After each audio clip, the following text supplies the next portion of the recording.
ប្រាំវិរេធ្នំទៅលក់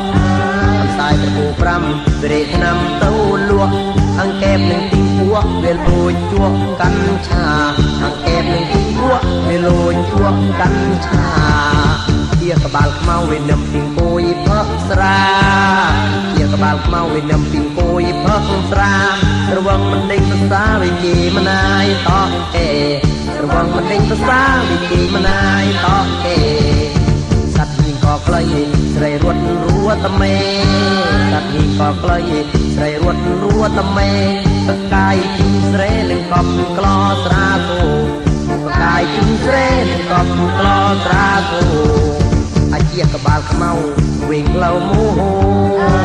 អាជាក្បាលខ្មៅវិញផ្លូវមោហរត់ចូលស្រាពោក៏មុខក៏បាល់ស្រូម៉ាមរត់ចូលក្នុងកោនោះក៏មុខក៏បាល់ស្រូម៉ា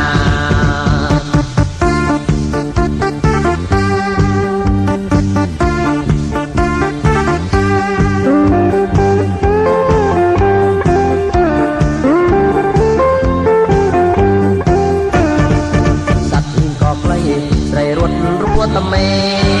សត្វហ៊ីក៏ក្លៃស្រីរត់រួតមេតកាយជ្រុងស្រែនឹងកប់ក្លោស្រាគោតកាយជ្រុងស្រែនឹងកប់ក្លោស្រាគោអាជាក្បាលខ្មៅវិញផ្លូវមោហអាជាក្បាលខ្មៅវិញផ្លូវមោហ